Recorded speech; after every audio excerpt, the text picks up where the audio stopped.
بسم اللہ الرحمن الرحیم۔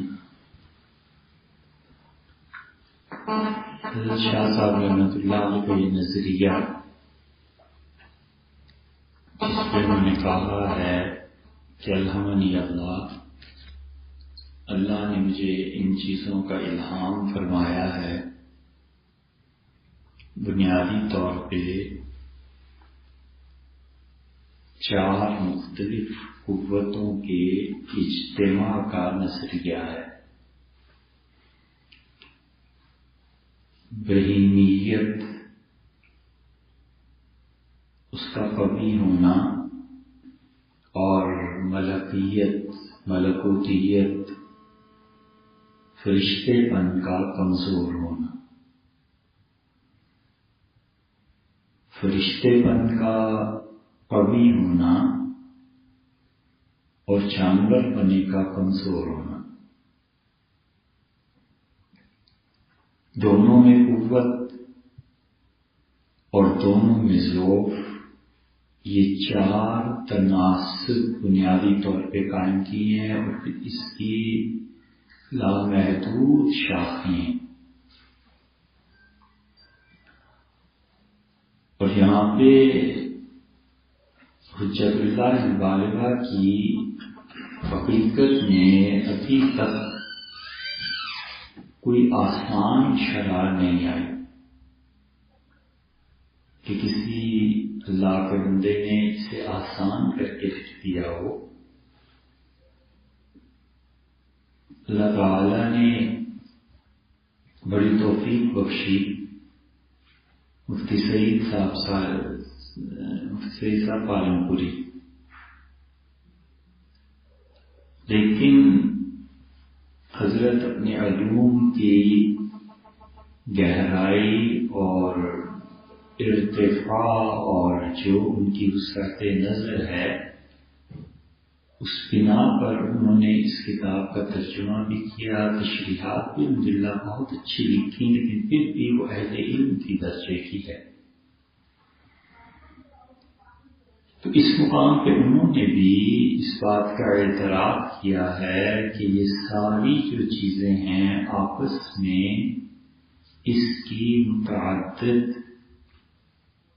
نسبتیں قائم ہوتی ہیں، اور خلاصہ اس ساری گفتگو کا یہ ہے کہ اگر 4 یہ طاقتیں بنیادی طور پر سمجھ میں آ جائیں تو بس باب حل ہو جاتا ہے۔ ایک آدمی میں فرشتوں جیسی صفات ہیں اور اس کو فرشتوں کی مجلس حاصل ہے، اور فرشتے اس سے باتیں کرتے ہیں، اور فرشتے اسے سلام پیش کرتے ہیں۔ یہ سب چیزیں بعض لوگوں کو اس دنیا کی زندگی میں حاصل ہو جاتی ہیں۔ حضرت صادق پناہ صلی اللہ علیہ وسلم کی تو بات ہی اور ہے۔ اللہ کے فرشتے اب بھی ان کی قبر مبارک پر حاضر ہوتے ہیں، درود پیش کرتے ہیں، وغیرہ وغیرہ، وہ ایک الگ بات ہے۔ مگر امت میں اولیاء کرام کے ساتھ بھی یہ ہوتا ہے کہ اللہ کے فرشتے ان کے پاس آتے ہیں، اپنا تعارف کراتے ہیں، بات بتا دیتے ہیں، اللہ کے احکامات کی خبر دے دیتے ہیں۔ اور یہ جو فرشتوں کا اس طرح سے آنا اور یہ چیزیں ان کی صحبت اثر کرتی ہے، اس لیے شیخ الاسلام ابن تیمیہ رحمۃ اللہ علیہ شدید تنقید تصوف کرنے کے باوجود اس بات کے قائل ہیں کہ صوفیہ کے ہاں فرشتوں کی آمد و رفت ہوتی ہے۔ اپنے فتاویٰ کی 16ویں جلد جو تفسیر پہ ہے، اس میں انہوں نے ایک جگہ ایک فرشتے کا نام بھی لکھ دیا ہے اور یہ بھی اقرار کیا تو ایسے لوگ بنیادی طور پہ روحانیت کی دنیا کے آدمی ہوتے ہیں اور بچپن ہی سے سادگی، معصومیت اور تعلق معاملہ بہت کبھی ہوتا ہے. ان کی ایک قسم ایسی ہوتی ہے کہ یہ پیدائش سے بھی پہلے اللہ کا ذکر کر رہے ہوتے ہیں، اور یہ بچے اتنے مبارک، اتنے پاکیزہ ہوتے ہیں کہ گناہوں سے ان کی زندگیاں قدرتی طور پہ محفوظ بھی رہتی ہیں، اور اللہ تعالیٰ ان کی پیدائش پہ برکات اس کے خاندان، والدین سب کو محسوس کرا دیتا ہے، اگر محسوس کرنے والی نظر. خود اس کتاب کے مصنف مؤلف حضرت شاہ ولی اللہ رحمۃ اللہ نے لکھا ہے کہ میں اپنی پیدائش سے پہلے بھی اللہ کو یاد کرتا تھا اور میں اللہ کا ذکر کرتا تھا. ابن ماجشون یہ مالکی فقہا میں سے ہیں. ان کے ہاں ملتا ہے کہ فلاں بچہ پیدا ہوا اور اسے ایک پارہ یاد تھا یا آدھا پارہ یاد تھا. والدہ جو مسلسل قرآن پاک پڑھتی رہی، اس کا اثر تھا تو یہ فرشتوں جیسی طبیعت ہوتی. جو مومن نے کہا ہے کہ لاکھ ناداں ہوئے کیا تجھ سے بھی ناداں ہوں گے، تو جتنے بھی گریں نہیں گرتے. معاشرہ، ماحول، تعلیم، غربت یا امارت، معاشی ذرائع، یہ سب بشریت کے اثرات ہوتے ہیں. لیکن ہیرا چاہے نالی میں گر جائے ہیرا ہی جاتا ہے. اور پھر جو عمر ان کے سنبھلنے کی آتی ہے تو فرشتوں جیسی پاکیزگی ہوتی. اسی لیے قرآن کہتا ہے کہ تعریفہم بسیماہم، لوگ اپنے آثار سے پہچانے جاتے. اور قرآن کہتا ہے کہ قیامت کے دن گناہگاروں کے چہرے ایسے ہوں گے کہ فرشتے دیکھ کے پتہ چلا دیں گے کہ اچھا یہ بھی مجرم ہے. فَيُؤْخَذُ بِالنَّوَاصِي وَالْأَقْدَامِ، اور ایسے لوگوں کو ان کی پیشانیوں سے اور ان کے پاؤں سے پکڑ کے، سر اور پاؤں سے پکڑ کے اٹھا کر جہنم میں پھینک دیں. یہ اہل خیر ہے. امت میں ایسے بہت افراد ملیں گے کہ اللہ کے فرشتے ان کے حضور حاضر ہوئے.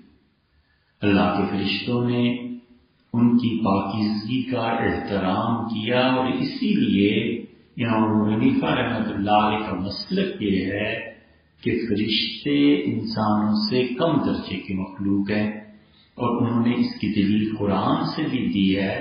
اور وہ کہتے ہیں کہ مومن اگر صحیح معنی میں مومن ہے تو فرشتے اس کے خادم ہیں. قرآن کہتا ہے وَيَدْخُلُونَ عَلَيْهِمْ مِنْ كُلِّ بَابٍ، اور ہر دروازے سے جنت کے فرشتے آئیں گے، اور یہ ایمان والے تکیے لگا کے بیٹھے ہوئے ہوں گے اور فرشتے سلام پیش کریں. تو کہتے ہیں قاعدے اور اصول کے مطابق چھوٹے بڑوں کو سلام کرتے ہیں.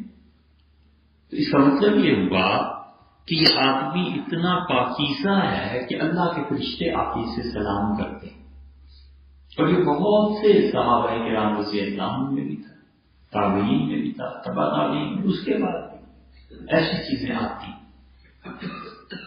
اس فرشتہ پن کے ساتھ بشریت اور بہیمیت جمع ہوتی ہے. اور یہ پہلا درجہ ہے کہ جانور پنا جمع ہو جائے. اس جانور پنے کی وجہ سے اگرچہ وہ اپنی حالت میں بڑا کمزور ہوتا ہے، لیکن کچھ نہ کچھ گناہ کا عنصر شامل ہو جاتا ہے. گناہ کیوں ہو جاتا ہے؟ اس سے معاشرہ ایسا ہے. گناہ کیوں ہو جاتا ہے؟ سوسائٹی ایسی. گناہ کیوں ہو جاتا ہے؟ حرام کا لقمہ کھا لیا. گناہ کیوں ہو جاتا ہے؟ بشریت کا تقاضا ہے.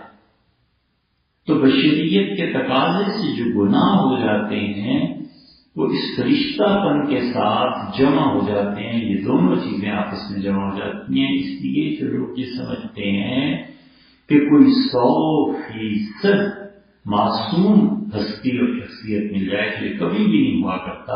100% معصوم کوئی نہیں ہوتا. حضرت صلی اللہ علیہ وسلم تھے 100% معصوم. اب صحابہ کرام رضی اللہ عنہ کی اگر آپ ریٹنگ کریں، درجات میں رکھیں، تو قتل سے بڑی اور بدتر کون سی چیز ہے؟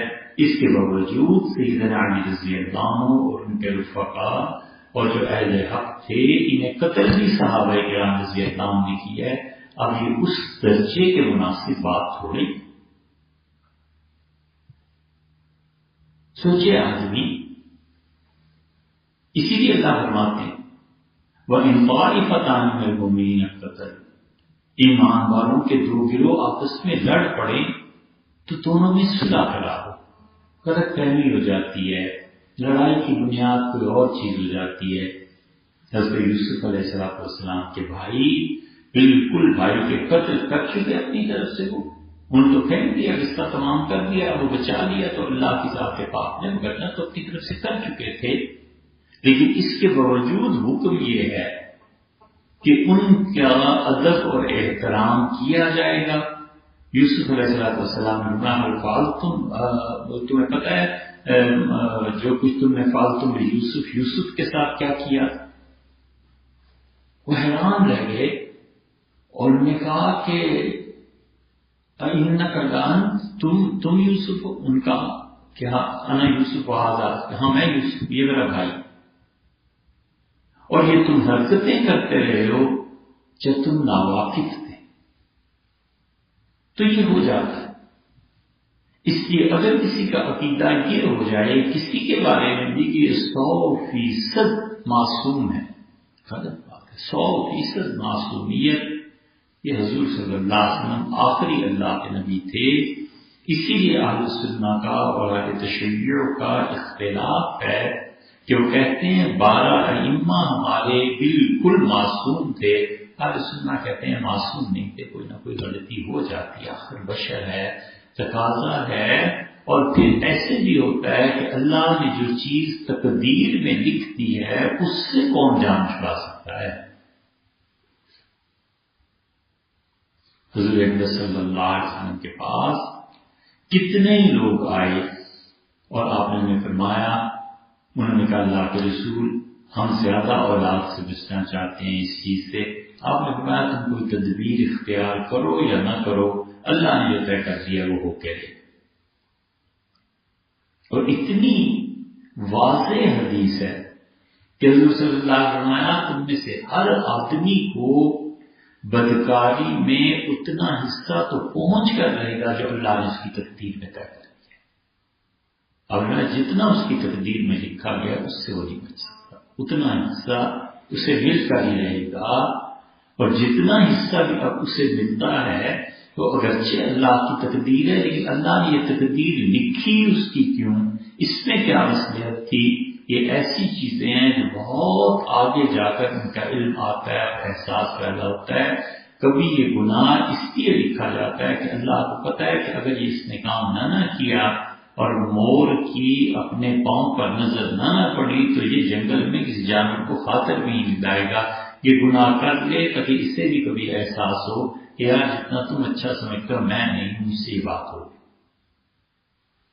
اور یہ وہ حکمت ہے جو صحیح بخاری میں آئی ہے کہ رسول اللہ صلی اللہ علیہ وسلم فرمایا تم جاؤ گے اور انبیاء علیہ السلام سے شفاعت کی درخواست کرو گے. یہ تو گناہ کسی سے ہو سو ہو، حتیٰ کہ دوسروں نے جو لغزشیں اور گناہ کیے ہوتے ہیں اس کا بھی اثر پڑ جاتا ہے. اور اس سے بھی زیادہ آگے کی بات، انبیاء علیہ السلام تو گناہ نہیں کرتے لیکن اپنے درجے کے مطابق بات نہیں ہوئی. یہ بھی ایک خدا ہے، اللہ ہے، ایک یہ نبی ہیں اور اللہ نے انہیں مقام دیے، یہ اپنے مقام سے کم کی اگر بات کر دیں تو خود ان کے لیے وہ شرمندگی کا باعث بن جاتی ہے معاذ۔ صحیح بخاری میں آتا ہے کہ تم جاؤ گے اور تم کہو گے آدم علیہ السلام سے کہ آپ شفاعت کریں، پہلا سور پھونکا جائے گا، لوگ مر جائیں گے۔ اس کے 40 برس کے بعد بعض روایات میں اور بھی آتا ہے سورج ہی ختم ہو جائے گا، تباہ ہو جائے گا۔ اب 40 سال کتنے ہوں گے نہیں جانتا۔ اس کے بعد فرمایا پھر تم اٹھائے جاؤ گے، بارش ہوگی اور زمین سے اگنا شروع کر دو گے، تم اٹھنا شروع کر دو گے جیسے بیج بویا جائے اور بارش کی وجہ سے روئیدگی آ جائے اور کونپلیں پھوٹے۔ اور پھر فرمایا تیسرا سور پھونکا جائے گا اور اس تیسری آواز پر تم حشر میں جمع ہونا شروع ہو جاؤ گے۔ حشر کہاں ہوگا؟ یہی بیت المقدس ہے، لیکن اللہ تعالیٰ فرماتے ہیں کہ ہم زمین کو لپیٹ دیں گے۔ مفسرین نے لکھا ہے اور قرآن سے یہ پتہ چلتا ہے کہ زمین کی تنابیں کھینچ لی جائیں گی اور یہ پہاڑ زمین میں دھنس جائیں گے، تو نتیجہ یہ کہ سرفیس ایریا بہت بڑھ جائے اور اولین اور آخرین جمع ہو جائیں گے اور حساب شروع نہیں ہوگا۔ اب حساب شروع نہیں ہوگا تو عذاب پڑا ہوا ہوگا۔ اور آپ نے فرمایا ہر آدمی اپنے گناہوں کے بقدر پسینے میں ڈوب جائے، تو پسینہ تو پیشانی پہ گرنے لگے تو آدمی ٹیشو پیپر لیتا ہے، تکلیف ہوتی ہے نا، الجھن ہوتی ہے، تو پورا جسم ہی ڈوب جائے گا، پریشانی ہوگی۔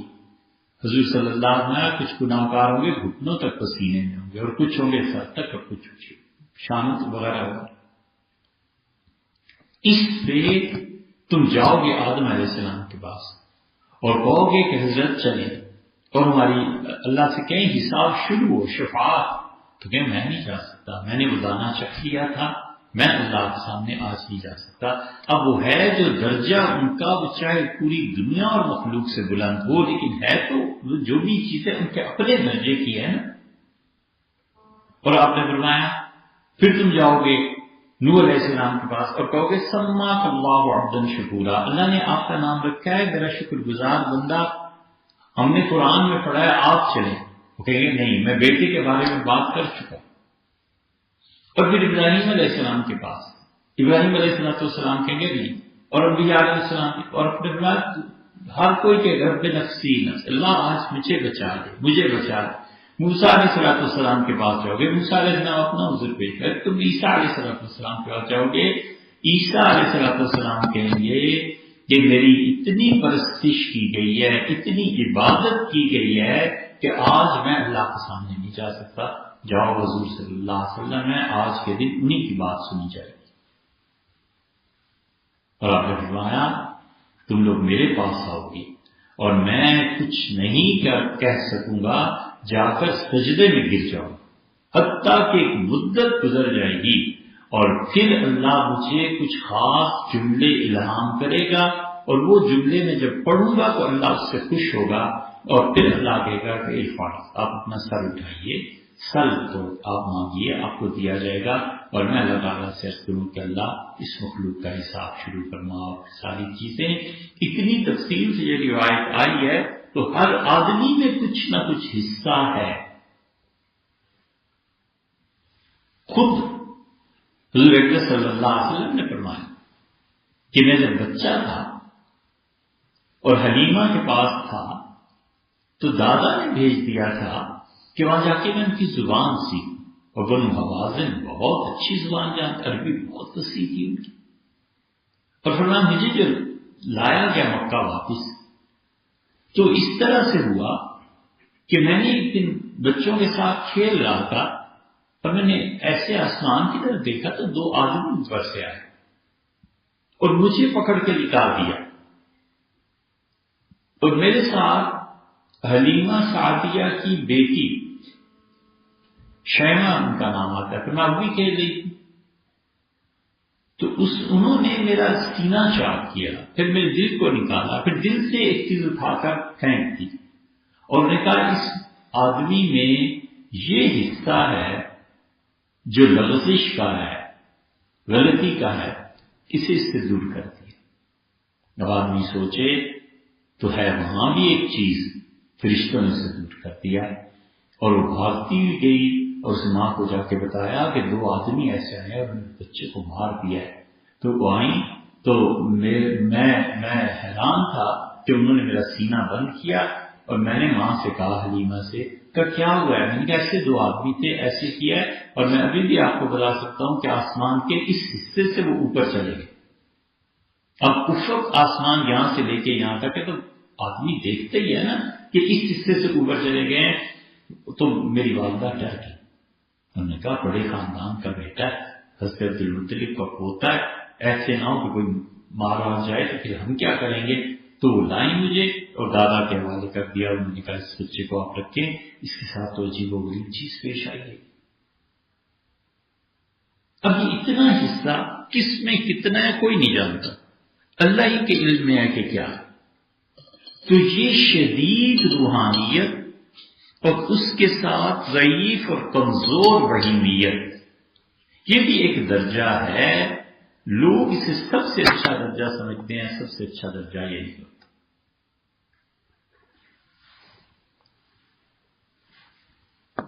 بالکل اس کے برعکس لے لیں کہ شدید جانور بنا پایا جائے اور معمولی سی پاکیزگی. دنیا میں بہت مثالیں اس کی. جانور بنا، اکھڑ مزاج، تند آدمی. حضور صلی اللہ علیہ وسلم پوچھا گیا کہ اللہ کے رسول بدترین آدمی، آپ نے فرمایا جو نہ محبت کرے اور نہ کوئی اس سے محبت کرے. عرض کیا کہ اللہ کے رسول بدترین آدمی، آپ نے فرمایا وہ جس کی زبان سے لوگ محفوظ نہ رہے. کسی اور نے پوچھا، حضور صلی اللہ علیہ وسلم نے فرمایا اس آدمی سے کسی سے صدقہ کرو. اس کا اللہ کے رسول صدقہ کس چیز کا نام ہے؟ آپ نے فرمایا تم اچھی بات کہیں سے سنو اور اس اچھی بات کو اپنے دوست تک پہنچا دو، یہ صدقہ. نشر علم کو پھیلانا، فرمایا یہ نیکی ہے. صدقہ نیکی کو کہتے ہیں. کہ اللہ کے رسول یہ بھی نہ ہو سکے؟ فرمایا اچھا پھر جو تم سے ملنے آئے اچھی طرح ملا کرو، ہنستے ہوئے چہرے کے ساتھ، مسکراہٹ کے ساتھ. کہ اللہ کے رسول یہ بھی نہ ہو سکے؟ آپ نے وہ آخری درجہ اپنا لوگوں کو اپنے شر سے محفوظ رکھنا، بس. اور اس کے بعد کوئی درجہ نہیں. ہر آدمی اگر یہ کوشش کرے کہ اپنے شر سے لوگوں کو محفوظ رکھے گا تو جہان میں امن نہ قائم ہو جائے. الٹی ترتیب لوگ چاہتے ہیں کہ اعمال بعد میں ہوں اور نتیجہ پہلے نکل آئے. عجیب بےہودگی ہے کہ عمل بعد میں کریں، رزلٹ پہلے ہونا چاہیے. اللہ کہتا ہے کہ ایمان اور عمل صالح کرو، اس کے نتیجے میں خلافت آ جائے گی. اور لوگ کہتے ہیں خلافت پہلے قائم کرو، ایمان عمل صالح دیکھا جائے گا، کر لیں گے. وہ بھی کر لیں گے. تم اچھے بنو، اسلامی حکومت آ جائے گی، اسلام نافذ ہو جائے گا. لوگ کہتے ہیں نہیں، پہلے آپ اسلامی حکومت نافذ کریں، حدود نافذ کریں، یہ کریں، پھر ہم اچھے بھی بن جائیں گے. اسی طرح وہ حضور صلی اللہ علیہ وسلم آخری درجہ بتا دیا کہ دیکھو شر، اس سے لوگوں کو بچاؤ. آدمی کہتا ہے لوگ خود بچیں اور میری آزادی برقرار رہے، میں شرارت کے جتنے مرضی کام کروں، کوئی مجھے نہ پوچھے، اور لوگ خود بچیں. ہاتھی اگر اس کو زنجیریں باندھ دی جائیں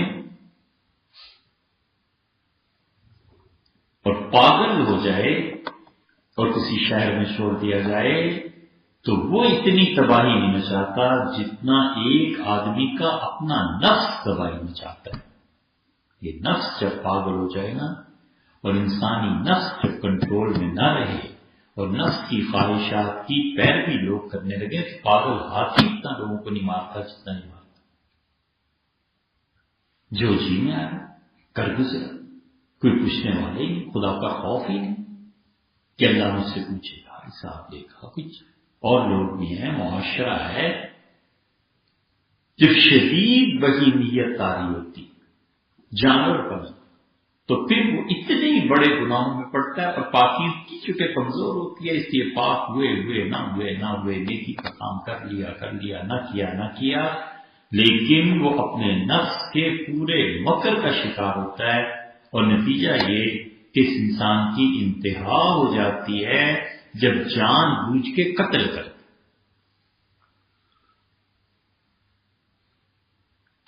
گناہوں میں آخری درجے کا گناہ۔ اسی لیے رسول اللہ صلی اللہ علیہ وسلم پوچھا گیا، سب سے بدترین چیز آپ نے شرک عرض کیا گیا، اس سے کم درجہ اپنا قتل، کیونکہ قتل خون ہے، اور دوسری جگہ آتا ہے آپ نے فرمایا مومن ہمیشہ خیر میں رہتا ہے جب تک قتل نہ کرے۔ عرض کیا گیا قتل کر دے، آپ نے فرمایا وہ اتنا بڑا گناہ ہے اس کی نحوست سے، پھر سارے نیکی کے کام آہستہ آہستہ اس سے چھوٹتے چلے جاتے ہیں، تو اس کی جتنے بھی قتل کرتے ہیں اور خون سے ہاتھ رنگتے ہیں، حقیقت یہ ہے کہ خون اتنا بری طرح سوار ہو جاتا ہے کہ خود انسان کو چین نہیں دیتے، انتقام لے لیا، بدلہ لے لیا، اسی لیے یہ لوگ قتل سے بچتے تھے۔ حضور اکرم صلی اللہ علیہ وسلم خود بچتے تھے، صحابہ کرام رضی اللہ عنہ کو بچاتے تھے، منع کرتے تھے مت مارو۔ حدیث میں آتا ہے صحابہ رضی اللہ عنہ کہتے ہیں ہمارے سامنے جہاد میں کافر آ جاتا تھا تو بھی ہم اس کے چہرے پر نہیں مارتے تھے، اس لیے کہ ہمیں بتایا گیا تھا کہ انسان کا چہرہ یہ اللہ کی یادگار ہے، اللہ نے اسے اتنی عزت دی ہے، اسی لیے چہرے پہ مارنے سے منع کیا ہے۔ حتیٰ کہ گدھے کے چہرے پہ حضور صلی اللہ علیہ وسلم دیکھا کسی نے لکڑی سے مارا تھا اور خون بہ رہا تھا گدھے کے چہرے پہ، اب نہ ذرا خدا کا خوف نہیں ہے اگر اس کا چہرہ بگاڑ کر ایسے کر دیا جائے، سارا جسم تو انسانوں کا ہو اور چہرہ گدھے کا لگا ہوا ہو تو پھر کیا ہوگا؟ منع فرمایا کہ خون کے قریب نہ جانا، یہ نہیں کرنا۔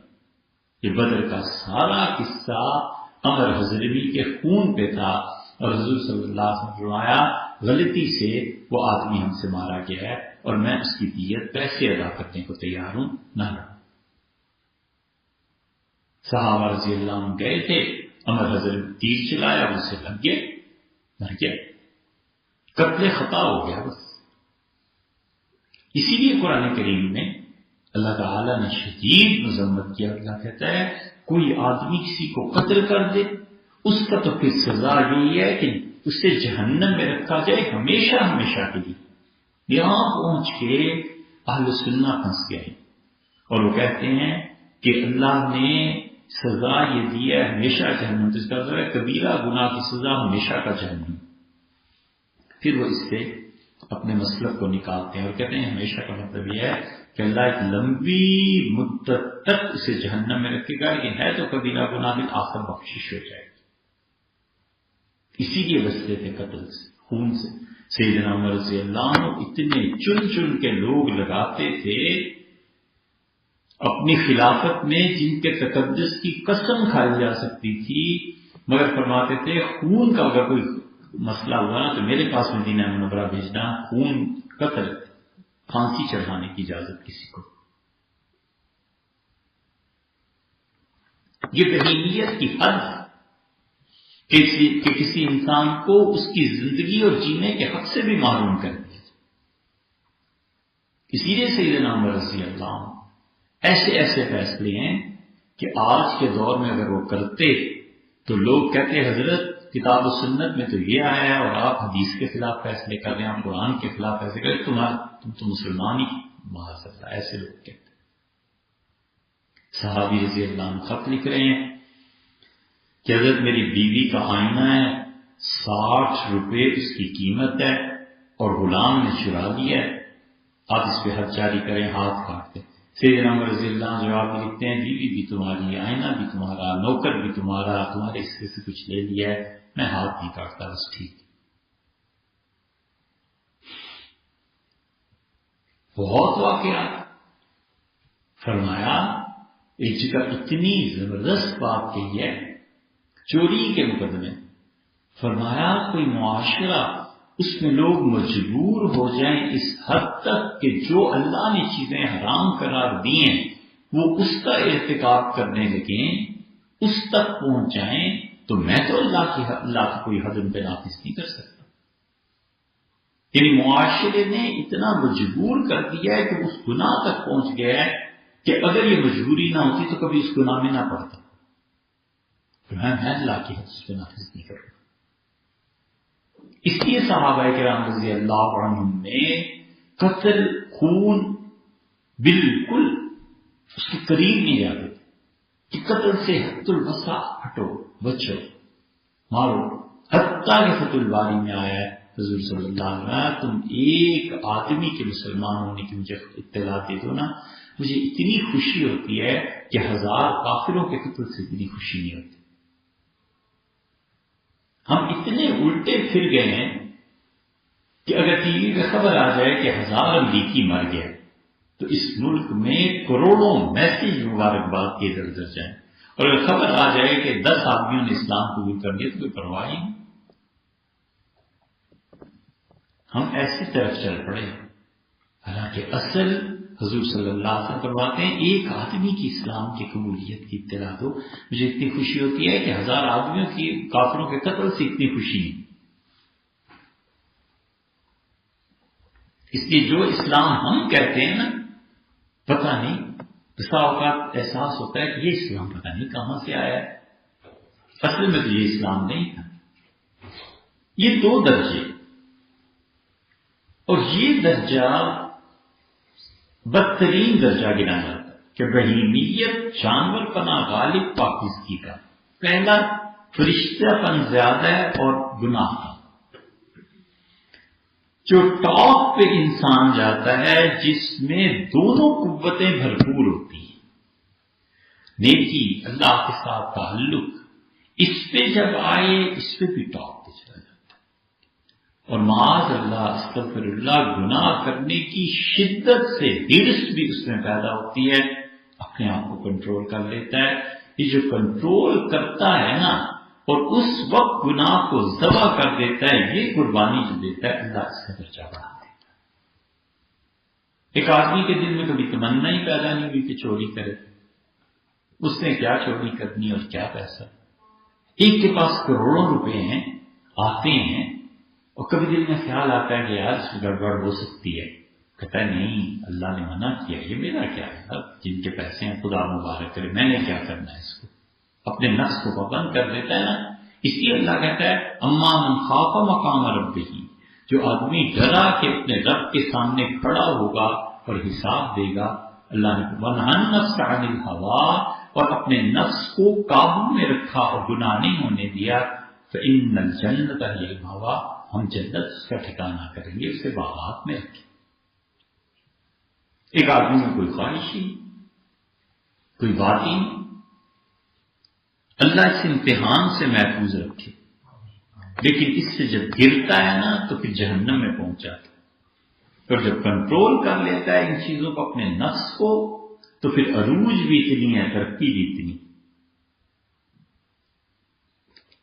کیونکہ گناہ کرنے کی خواہش کو ذبح کرتا ہے، قربانی دیتا ہے. تو جتنی قربانی اچھی دے گا اللہ بھی اتنی راضی ہوتا ہے. اس لیے یہ گناہ جو ہے معروف نے مصنوی میں سے سمجھایا ہے. وہ کہتے ہیں جنہیں تم گناہ کہتے ہو نا، معروف کی مصنوی میں نظریہ ہے، اس پہ بحث کی ہے اور بڑی اچھی بحث ہے. وہ کہتے ہیں اعتدال رہنا چاہیے زندگی میں. مگر مسئلہ یہ ہے کہ اعتدال کی تعریف کیا ہے. اعتدال مطلب ہوا نصف، تو 10 کا نصف کرو تو 5 ہو گیا، اور 12 کا کرو تو 6 ہو گیا. اب ایک آدمی کا اعتدال یہ ہے، ڈاکٹر کہتا ہے ذرا انسانوں کی طرح کھایا کرو، تو اس کی بھوک ہے 10 روٹیوں کی، تو انسانوں کی طرح کھائی، اس نے 5 روٹیاں کھا لی، 6 کھا لی، چلو جی ڈاکٹر نے منع کیا. اب اس کا اعتدال 5 روٹیوں کا، اور ایک ہے جو آدھی روٹی کھاتا ہے، اس کا اعتدال کیا ہوگا؟ اس کا اعتدال پھر یہ ہو جائے گا کہ آدھی سے بھی 2 لقمے کم کھا لے. اس لیے کئی مرتبہ یہ کہتے ہیں نا یہ اعتدال کے ساتھ چلنا چاہیے. تو اعتدال کا ہر آدمی کا اپنا پیمانہ ہے، آپ متعین نہیں کر سکتے. ایک آدمی جب تک روزانہ 100 نفل نہ پڑھ لے چین نہیں آتا، اس آدمی کا اعتدال اور ہے. اور ایک جس نے فرض نماز بڑی مشکل سے پڑھنی ہوتی ہے، اس کا اعتدال اور. ایک آدمی جو کروڑوں اور اربوں میں اس کا اعتدال اور ہے، اور ایک اور آدمی اس کا اعتدال اور ہے۔ ہر آدمی کا اپنا اپنا معاملہ اعتدال کے اعتبار سے اللہ کے ہاں اسی طرح اقوال میں بھی ہے۔ ایک آدمی ایک جملہ کہے اور اللہ کا غضب نازل ہو جائے، ایک آدمی 10 جملے کہہ لیتا ہے، اللہ جانتا ہے کیا۔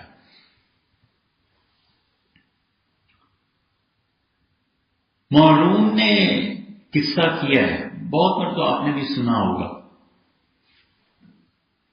موسیٰ علیہ السلام نے دیکھا گڈریا تھا، جا رہا تھا، وہ اپنے دھن میں مست تھا۔ اے خدا تو کہاں ہے؟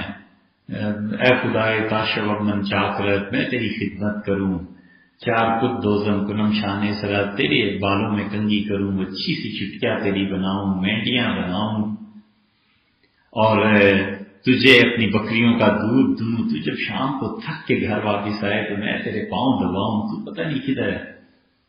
وہ موسیٰ ہائے ہیرا سے موسیٰ علیہ السلام نے کہا بدبخت تو برباد ہو گیا، تو مسلمان نشدے کافر، تو مسلمان ہی نہیں رہا۔ اس نے حضرت میں مسلمان نہیں رہا ہوں کہ نہیں۔ اس نے آگ بھری، کپڑے پھاڑے اور جنگل کی طرف بھاگ گیا۔ وہی آمد سوئے موسیٰ از خدا، اللہ نے موسیٰ علیہ السلام کو وہی کی۔ یہ قصہ ایسے ہی ہے، اصل میں کچھ نہیں، سمجھانے کی خاطر کہ جتنے اس قسم کے قصے ہیں نا، معلوم نے خود ایک جگہ مثنوی میں ہی کہا کہ اگر تمہیں اس کی تاریخ کی سند ڈھونڈنی ہے تو پھر مفتی شہر کے پاس جاؤ، کسی اور کے پاس جاؤ۔ میں اسی طرح کی قصے بیان کرتا ہوں تو کہ لوگوں کو سمجھاؤں، اصل مغز تک پہنچو جو میں بات کرنا چاہتا ہوں۔ کہتے ہیں اس سے کہا تھا ان کا کافر وہی آمد سوئے موسیٰ از خدا، اللہ نے وہی کی، اور اللہ نے کہا موسیٰ بندہ من از منم کرتے تھا، میرے بندے کو مجھ سے ہی کاٹتی ہے، تو برائے فصل کردہ نام دی، اس لیے بھیجا تھا کہ جو بھیڑیں گم ہو گئی ہیں نا بنی اسرائیل کی، جو ٹوٹ گئے ہیں انہیں واپس لا، نہیں برائے فصل، اس لیے نہیں بھیجا تھا۔ یہ جو پہلے سے لگے انہوں نے بھی توڑ ڈال۔ اس کے بعد بھی کمال کی بات کہی، کمال کی بات کہی ہے۔ اس پہ بات کریں تو صبح ہو جائے، اس لیے خلاصہ بیان کرتا ہوں۔ یہ بخاری کے ایک حدیث سے بھی ثابت ہوتا ہے۔ فرمایا کہ موسیٰ دیکھ گفتگوئے عاشقاں در کار رنگ، میرے عاشق جو میرے بارے میں بات کر رہے ہوتے ہیں نا، جوشش عشق است نہ ترک ادب، یہ ان کی محبت کا جوش ہے جو ایسے جملے زبان سے نکلواتا ہے، یہ بے ادب نہیں ہوا کرتے۔ جوشش عشق است نہ ترک ادب، ماں اصرار کرتی ہے کہ کھا لیا، چاہے ایک لقمہ ہی لے لے، بچہ تنگ ہوتا ہے کہ ماں کتنا ہو بس کر، لیکن وہ شفقت اور ممتا اور محبت جو ہے نا وہ مجبور کرتی ہے کہ 30 اور کھلا دے، بچہ آج ہی پہلوان بن جائے۔ یہ نہیں ہوا کرتا کہ کوئی ظلم جبر تجھ پہ ہو رہا ہے کہ ضروری کھاؤ گے کہ تھوڑا سا یہ لے لو، یہ کھا لو، جو شیشے عشق نہ کر کے ادب۔ یہ اللہ کا شکر ہے کچھ مثنوی میں پڑی ہوئی چیز تھی۔ ایک مرتبہ چکوال میں بیان ہو رہا تھا تو ایک آدمی بیان سننے آتا تھا، ہمیشہ پتہ نہیں سمجھ آتی تھی یہ نہ نہیں آتی تھی، پر سر بڑا سنتا تھا۔ تو ٹھیٹھ پنجابی بیان کر کے میں اترا تو کہنے لگا مول صاحب، مفتی صاحب میرے گھر چاہ پیسو، پی لیں گے، کہتا ہے اچھا، اگلی باری آئے یہ کہہ کے چل پڑا، ٹھیک ہے بھائی۔ پھر پڑھتا کہنے لگا میرا نام یونس ترخان ہے، وسارے اور نہیں، بلانا نہیں، ٹھیک ہے۔ پتہ نہیں مہینے دو پھر گیا، آ کے بیٹھا تو جب بیان ختم ہو تو کھانے کا میں کہ نہیں بھائی مجھ سے وعدہ ہے، چائے پینی ہے اس کے یہاں، بڑی خوشی سے لے گیا، چائے رکھی، کہنے لگا کہ مفتی صاحب، میں نے کہا کیا حال ہے، طبیعت ٹھیک رہتی ہے، گھر میں خیریت؟ کہا سب خیر ہے، سب ٹھیک ہے۔ میں نے کہا اچھا۔ کہنے لگا کہ یہ ہوں خیر ہے، پہلے خیر نہیں سی۔ میں نے کہا اچھا پہلے کیا تھا؟ او کہ دساں مفتی صاحب میری مجھ بھر گئی، کچھ دنوں تو بعد میری نوح اپنے پیکے پڑھن لے گئی، پھر رات لے ہوئی ہوگی، کچھ دیکھی ہوگی، اور پھر 2-3 مہینے گزرے میری ٹانگ ٹوٹ گئی۔ جب ٹنگ ٹھیک ہوئی تو میں ایک دن سوچا کہ یہ مصیبت بڑا سوچا، پھر اٹھ کے مسجد گیا تو میں کیا او ربا او جڑیاں تیریاں امتحانات تے آزمائشاں تے پورا اتنا سی، اور یونس نبی سی کہ میں یونس پر کھانا انہوں آزما، میں کس مصیبت پاس پڑوں، وہ یہ ہو گیا، وہ یہ ہو گیا، وہ یہ ہو گیا، وہ بڑھیا گیا دلہ سڑو، میں پہچان ہوئے میں یونس تک مانا چکوال ہوں۔ مفتی صاحب یقین منو اس تو بعد امن ہو گیا، بس ہوں کچھ نہیں آنا۔ اب اس نے اپنی عقل کے مطابق اللہ تعالیٰ سے بات کی، اپنی طرف سے امن کر آیا، اس نے کہا اس کے بعد کچھ نہیں ہوا، میرے گھر میں سب خیر ہے۔ تو یاد آیا کہ موسیٰ علیہ السلام نے فرمایا، اور کوئی مفتی ہوتا نا پھر تمہیں فتویٰ دیتا، یاد آیا کہ گفتگو عاشقاں درکار ہے۔ انہوں نے فرمایا یہ عاشق جو اللہ کے ہوتے ہیں نا، یہ اللہ سے جب بات کرتے ہیں جو شیشے عشق کا استناء کر کے ادب، یہ محبت کا جوش ہوتا ہے، سارا بے ادب نہیں ہوا کرتے، بڑا خوش ہے، خیر ہے۔ یعنی جیسے اپنی طرف سے اللہ تعالیٰ کو بتا کے آیا ہے کہ وہ جو آزمائشیں تھی یونس علیہ السلام نبی کو بھیجی میرے پاس کدھر سے آ گئی، یہ چیز اس لیے وہاں روم نے مستوی میں اعتدال کی بڑی بحث کی ہے، اور نتیجہ یہ نکالا ہے کہ وہ کہتے ہیں لوگوں کو نہ چھیڑو، ہر ایک کا اعتدال اپنا اپنا ہے، کوئی 1,00,000 روپیہ خرچ کرتا ہے، کوئی 10 لاکھ خرچ کرتا ہے، اس کا اعتدال وہی ہوگا، اسی پہ خوش ہوگا، تمہیں کیا اعتراض کی پڑی۔ اور پھر مصنوی میں انہوں نے ان گناہوں کی بات جہاں چھیڑی ہے، وہ کہتے ہیں یہ گناہ جو انسانی زندگی میں ہیں یہ اپلے ہیں، یہ گوبر سے بنتے ہیں، گندی چیز ہے، لیکن تم ان اپلوں کو جلا کر ہنڈیا پکاتے ہو، تو یہ گناہوں کو ذبح کرتے ہو، انہیں جلاتے ہو، کنٹرول کرتے ہو اپنے پہ، نتیجہ یہ کہ تمہاری جنت کی ہنڈیاں پکتی رہتی۔ اسی لیے رسول اللہ صلی اللہ علیہ وسلم ہے وہ حدیث، لیکن بات دیکھو کتنی زبردست ہے، بخاری میں ہے کہ اللہ تعالیٰ کہتا ہے فرشتوں سے کہ میرے بندے کی نیکی لکھو، فرشتے عرض کرتے ہیں اللہ اس نے کوئی نیکی نہیں کی، اللہ فرماتے ہیں تم نہیں جانتے اس کے دل میں گناہ کا تقاضا تھا، ترکت ہو اجلی، میری وجہ سے نہیں نہ کیا، میرے بندے نے بڑی نیکی کی ہے، میری وجہ سے میرا ادب کیا، میرا احترام کیا، میرے بندے کی نیکی لکھو، اس کا بڑا احسان ہے مجھے۔ مفہوم یہ ہے میرے بندے نے بڑا اچھا کیا، اجلی میری وجہ سے یہ کیا۔ اس لیے اللہ جب یہ کہتا ہے نا گناہگار لوگوں کے متعلق،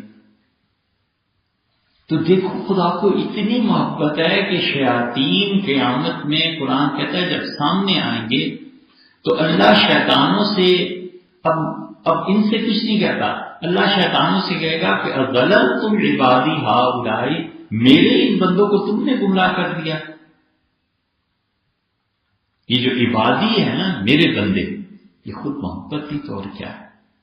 اضللتم عبادی ہؤلاء ام ضلوا السبیل، تم نے میرے بندوں کو گمراہ کر دیا تھا، بڑے بڑے خراب ہو تم شیاطین اور جنات، تم نے میرے بندوں کو گمراہ کر دیا تھا۔ نسبت پھر بھی نہیں ٹوٹی، بندے پھر بھی اسی کے رہے۔ اس لیے گناہ جتنا شدید اس کا تقاضا ہے اتنا ہی اپنے نفس پہ اس نے قابو پایا ہے۔ اب یہ آدمی ہے جو سب سے آگے نکل جائے گا ٹاپ کلاس کے، گناہ کی کوئی خواہش ہی نہیں ہے تو اس نے کہا بس ٹھیک ہے، فرشتہ پن غالب ہے وہ بھی عافیت ہے، وہ بھی خیر ہے، ورنہ دوسرا بھی ہے نا پہلو کہ گر جائے تو پھر کیا ہو، پھر ہڈی پسلی ہے کچھ. ایک آدمی آیا اس کے حذیفہ رضی اللہ عنہ کے سامنے اور اس سے کہا حضرت بڑا افسوس ہے حضور صلی اللہ علیہ وسلم کی زیارت نہیں ہو سکی. اگر میں ان کے زمانے میں ہوتا میں یہ کرتا، یہ نیکی یہ نیکی یہ نیکی. جب لمبی بات اس نے کی تو حذیفہ رضی اللہ عنہ کا چپ کر اتنی نہ بات کو بڑھا، تم جیسے جو تھے حضور صلی اللہ علیہ وسلم کے زمانے میں منافق ہوا کرتے تھے. تم اگر اس زمانے میں ہوتے تو تم منافق ہوتے، تمہارا کون سا درجہ ہوتا؟ بس کر. اس لیے جو ہوتا ہے نا کہ اگر حضور صلی اللہ کے زمانے میں ہوتا تو یہ کرتا اور یہ کرتا اور یہ کرتا، پھر اللہ ہی جانتا ہے کہ کرتے کہ نہ کرتے. شکر کرو، یہ بھی ایک عافیت کا خیر کا درجہ ہے کہ اللہ نے کسی آزمائش میں نہیں ڈالا. اس لیے وہ جس پہ فرشتہ پن غالب ہے اور گناہ کا مادہ کم ہے وہ بھی خیر میں ہی ہے. ہمارے زمانے میں بالکل اسے کریڈٹ ملنا چاہیے، آزمائش میں اللہ نے ڈالا ہی نہیں. اور ایک ہے جو آزمائش میں پڑ گیا، جتنی شدت سے گناہ کی طاقت اور اتنی شدت سے اس کی پاکیزگی بھی، یہ قوتیں جب آپس میں ٹکرائیں گی تو اس کی ترقی بھی اتنی بڑی ہے اور تنزل بھی اتنا بڑا ہے. گرا تو پھر جہاز پہ گرے گا، اڑے گا تو پھر جہاز پہ اڑے گا. اور چوتھا درجہ حضرت رحمۃ اللہ کہتے ہیں کہ دونوں چیزیں کمزور ہوں، نہ اتنے گناہوں کی چیز ہے نہ اتنی نیکی کی طلب ہے. ہمارے زمانے میں اس چوتھے درجے کو معاش نے برپا کر دیا ہے. گناہ کرنے کی بھی فرصت نہیں اور نیکی کرنے کی بھی فرصت نہیں. کئی لوگ مزدوری پہ گئے، صبح کام کیا، شام کو موٹر سائیکل گھر آ گئے، چپ کر کے سو گئے. اسے پتا ہے دنیا میں کیا گناہ ہو رہے ہیں. کوئی بلائے دعوت دے، کہتا ہے اتنا وقت کدھر ہے، میں اپنی مزدوری کر رہا ہوں. نماز روزہ کہتا ہے ہوتی رہے گی نماز روزہ، پہلے گھر پر والد گھر کا کرایہ، ہزار چیزیں بیان کرتا ہے. اب لوگوں کی ایک کیفیت یہ بھی ہو گئی ہے تو کہتے ہیں نیکی گناہ سب کو چھوڑو، پیٹ بھر لو کسی طرح. جب قوموں میں یہ کیفیت آنے لگے تو پھر بلند درجے کی شخصیات پیدا ہونا ختم ہو جاتی. پھر اتنی گہری بات کوئی نہیں نہ سوچ سکتا، اتنا کام کوئی نہیں کر سکتا. اس درجے کے لوگ ملتے ہی نہیں ہیں پھر جن کو گناہ کی بھی شدت سے ہو، وہ معاش ہو، کوئی پیٹ بھرا ہوا ہو تو کوئی گناہ نیکی کی بات کرنا، پیٹ ہی نہیں بھرتا، کام ہی نہیں پورے ہوتے، پیسے ہی نہیں. اور اگر اولاد ہو گئی تو اولاد کو پالنا اور اس کی ضروریات زندگی پوری کرنا یہ کوئی آسان تھوڑا ہی. اس لیے ایسے لوگوں کی جب اکثریت ہو جاتی ہے تو جہالت آ جاتی ہے، کیونکہ معاش مساعدت نہیں کرتا، معاش مدد نہیں کرتا کہ انسان کچھ سوچ سکے. سیدنا عمر رضی اللہ عنہ کے زمانے میں اتنے اچھے اچھے لوگ، قیادت، سب جو چیزیں پیدا ہوتی رہی، وجہ اس کی ایک یہ بھی تھی کہ سیدنا عمر رضی اللہ عنہ اپنی رعایا کو معاش سے فارغ کر دیا. پیسے تو دیتے ہی دیتے تھے، حکم دیا کہ رمضان جب آ جائے تو میری مملکت میں ہر آدمی روز 1 درہم چاندی کا سکہ مفت لے جایا کرے ہماری طرف سے، فری. جیسے دفتر بن جائے، بینک والوں کو کہا جائے کہ ہر آدمی کو جو بھی اس مملکت میں کمپیوٹرائز کر کے شناختی کارڈ کا نمبر ڈال دو، رمضان میں 1000 روپیہ دے دو. تو سارا سسٹم ہوگا، ہر ایک آدمی کو 1000 روپیہ مل جائے، ہر روز 100 روپیہ دو تو 3000 مل جائے. گورنمنٹ کہتی ہے یہ 3000 ہماری طرف سے ہیں، بس ٹھیک ہے. تو رعایا میں خوشحالی آئی. شاہ عبداللہ مرحوم نے جب سعودیہ کا اقتدار سنبھالا تو شکایت آئی، اور وہ جانتا تھا خود بھی کہ سعودیہ میں یہ بری چیزیں فحاشی عام ہو رہی ہے. اس نے آتے ہی اعلان کیا، اس نے کہا کوئی سعودیہ کا باشندہ اپنے امام مسجد سے تصدیق کرا کے لے آئے کہ وہ سعودی ہے، ہمارا شہری ہے، 50,000 ریال شادی کے لیے دے دو. کوئی لوگوں نے شادیاں جو کہ 50,000 ریال ملتے ہیں، شکر کرو چلو شادی کر. 50,000 ریال ہمارے یہاں کتنے ہوئے؟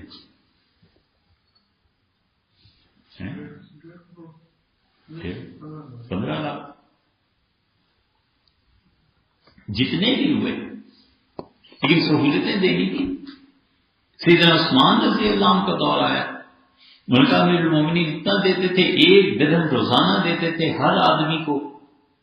میرا زمانہ آ گیا، انہوں نے کہا 1 کی بجائے 2 درہم کر دو، اور ان کو گھی بھی دو، شکر بھی دو، فلاں چیز بھی دو، فلاں چیز بھی دو۔ عثمان رضی اللہ کے زمانے میں اتنی زیادہ آمدن ہونے لگی تھی، ان کا اس طرح سے لوگوں کو دو۔ سیدنا علی رضی اللہ عنہ آئے ہیں، بیت المال میں جا کر سارا جھاڑو پھروا دیا، فرمایا پیسہ لوگوں کا ہے، ان میں تقسیم کرو۔ اور بیت المال جگہ قائم تھا، پیسے پڑے ہوئے ہوتے تھے، وہاں پہ نماز پڑھی اور کہا اللہ یہ زمین گواہی دے گی، اس پہ کبھی نہیں نماز پڑھی گئی ہوگی، میں نے نماز پڑھی، یہ زمین میرے سجدے کی۔ دوبارہ تقسیم ہو گیا سارا۔ تو معاش کی تنگی میں جب لوگ مبتلا ہوتے ہیں تو نتیجہ یہ کہ خدا کی عبادت میں بھی فرق پڑ جاتا ہے، گناہوں میں فرق پڑ جاتا ہے۔ یہ گناہ جن میں پیسہ درکار ہوتا ہے وہ کم ہو جاتے ہیں، لیکن وہ دوسرے اخلاقی گناہ بڑھ جاتے ہیں۔ مثلا چوری چکاری ہے، آدمی کی حرص ہے، لالچ ہے، ادھر ادھر دیکھتا ہے، حسد ہے، لوگوں کے خلاف باتیں ہیں، غصہ ہے، یہ سب چیزیں بڑھ جاتی ہیں۔ اور غصہ بڑھنے کا نتیجہ طلاق تک پہنچ جاتا ہے، اس سے لڑائی جھگڑے شروع ہو جاتے ہیں، ساری لے دے کے پھر چیز معاش پہ آ جاتی ہے کہ معاش نے فرصت نہیں دی ورنہ اللہ کے لیے نیکی کرتا، کچھ کام کرتا، سارے عزائم ختم ہو جاتے ہیں، ساری خواہشات ختم ہو جاتی ہیں۔ نتیجہ یہ نکلتا ہے کہ قوم میں اچھے افراد پیدا نہیں ہوتے۔ وہ جو برین ڈرین کا مشرف صاحب رونا ہوتے تھے نا، وہ برین ڈرین یہی ہے کہ جس قوم کو اچھے لوگ پھر کھینچ لیتے ہیں۔ امریکہ میں آپ کسی سے پوچھیے گا جا کے جو تجزیہ نگار ہیں، امریکہ کہاں اتنا کام کرتے ہیں، امریکہ کیا کرتا ہے، وہ پیسے کی بنیاد پہ ترقی ہے کہ کسی ملک میں اچھے لوگ ہیں، کہتے ہیں ہمارے یہاں آ جاؤ، ہم تمہیں اتنی پیمنٹ دے دیں گے، ہمارے یہاں آؤ۔ نتیجہ یہ کہ دنیا بھر کے دماغ وہاں کھینچتے چلے جاتے ہیں، پیسہ دیتے ہیں، اپنے ملک کا کام کراتے ہیں۔ اگر کوئی امریکہ نہیں کام کرتا نہ کرو، اس سے کیا ہے۔ لیکن ہندوستان میں زیادہ کام ہو رہا ہے، ہندوستانیوں کو لے آؤ، افریقہ والے کا ان کو لے آؤ، فلاں کو لے آؤ، فلاں کو لے آؤ۔ یہ معاش کا سرکل انسانوں کو تباہ کر دیتا ہے۔ نتیجہ یہ کہ چوتھی قسم کے جو لوگ ہوتے ہیں، جن کی نہ فرشتہ پن اتنا زیادہ ہوتا ہے، نہ گناہوں کی طاقت، وہ اسی میں پس جاتے ہیں، اور بسا اوقات پوری قوم پس جاتی ہے، اور پوری قوم میں افراد اور لیڈرشپ تیار نہیں ہوتی۔ آپ کو بھی غور کریں، ایک لیڈرشپ وہ تھی جنہوں نے تقسیم کو دیکھا، بھٹو صاحب، ان کے ہم معاصرین، معاشر نوران، مفتی محمود فلاں، یہ سارے لوگ وہ تھے جنہوں نے تقسیم اس سے پہلے کی چیزوں کو دیکھا تھا۔ ایک لیڈرشپ تھی نا، اور ایک وہ اس کے بعد آئی ہے جنہوں نے تقسیم نہیں دیکھی، ہندوؤں کے ساتھ رہے نہیں ہیں، کچھ ہے نہیں، تو جو کرتوت یہ اب کر رہے ہیں وہ سوچ نہیں سکتے تھے۔ وجہ اس کی یہ ہے کہ انہوں نے ایک معاشرہ دیکھ رکھا تھا، انہوں نے کچھ دیکھا، افراد پیدا ہونے بند ہو گئے، لیڈرشپ پیدا ہونی بند ہو گئی۔ سن 80 کے بعد 90، 100 اور 15 سال، یہ 20 اور 15، یہ 35 سال ہو گئے نا۔ پچھلے 35 سال میں سارے مدارس میں جو صحیح معنی میں اہل علم علماء کتنے پیدا ہوئے؟ پچھلے 35 سال میں اس وقت کوئی 35-40 سال کا اچھا عالم دین جو دین پہ مضبوطی سے گرفت رکھتا ہو، پڑھتا پڑھاتا ہو، کہاں ہے؟ یہ جتنے اب نظر آتے ہیں 60 70 سال کے، یہ اب اٹھتے جا رہے ہیں، اور نتیجہ یہ کہ اور اندھیرا پیدا ہو جائے گا۔ تو معاش کا چکر انسان کو نکلنے نہیں دیتا۔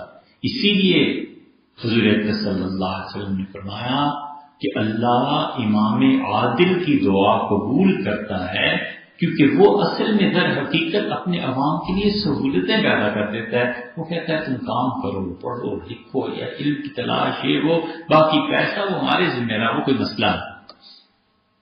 یہ چیزیں ہوتی، اور اسی لیے اللہ تعالیٰ نے فرمایا لا یسألون الناس الحافا، اپنے معاشرے میں ان لوگوں کی طرف توجہ دو جو تم سے لگ لپٹ کے مانگتے نہیں ہیں، اپنی ضروریات زندگی نہیں ظاہر کرتے، اللہ نے کہا ہے کہ تعرفہم بسیماہم، تم ان کی زندگی پہ غور کرو تو تمہیں اندازہ ہوگا کہ اس کو پیسے چاہیے، ان کی خدمت اللہ نے کہا کرو. اور اللہ نے یہ نہیں کہا کہ میں تمہیں اتنے دوں گا اتنے دوں گا، اللہ نے کہا اس کا اجر میرے ذمہ ہے، مجھے ایسا دوں گا بس بندہ خوش ہو جائے. بادشاہ جب کہہ دینا کہ یار یہ کام کرو، باقی وہ کہ جس کی طرح کہتا ہے کام میرے ذمہ ہے، تو آدمی کروڑوں سے بھی خوش ہوتا ہے کہ یار انہوں نے کہہ دیا میرے ذمہ رہی، تو اس کا مطلب یہ ہے کہ اب کوئی چھکا لگے گا بڑا. اسی لیے اللہ ایسے موقع فمن عفا و اصلاح، اور تم میں سے جو جھگڑے میں معاف کر دے اور صلح کر لے فاجرہ علی اللہ، اللہ کہتا ہے اس کا اجر میرے ذمہ رہا. نہ بڑھاؤ افراد کو، نہ بڑھاؤ. آج انتقام لے لو، کل تم سے پھر انتقام لیا جائے گا. ایک جگہ ہونی چاہیے جہاں پہنچ کے آدمی کہتا ہے یار معاف کیا، چھوڑ، میں جھگڑوں میں نہیں پڑتا. اللہ کہتا ہے چھوڑ دیا نا، فاجرہ علی اللہ، تمہارا اجر جو ہے نا میرے ذمہ رہا. اب کیا دے گا یہ تو وہی جانتا ہے. حضور صلی اللہ علیہ وسلم انا رحیم بہی، میرا وعدہ ہے جو شخص حق پہ ہو، سچائی پہ ہو، اس کے باوجود جھگڑا ختم کر دے، میں قیامت میں اللہ سے جنت کے درمیان میں اسے ایک محل لے کے دوں گا. میرا وعدہ ہے، رحیم بہی، میں وعدہ کرتا ہوں. اسی لیے کہ انسان ان چکروں سے نکلے تو 4 قسم کے، سب سے زیادہ فرشتہ پن اور کمزور جانور پنا، سب سے زیادہ جانور پنا اور کمزور، اور پھر دونوں برابر کے. جتنا فرشتے کے ساتھ اتنا ہی شیطان بھی، اور فرشتے میں بھی کمزور اور جانور پنے میں بھی کمزور. یہ 4 حضرت شاہ اللہ صاحب نے اس مقام پہ بیان کیے، انشاءاللہ باقی تشریح اندر.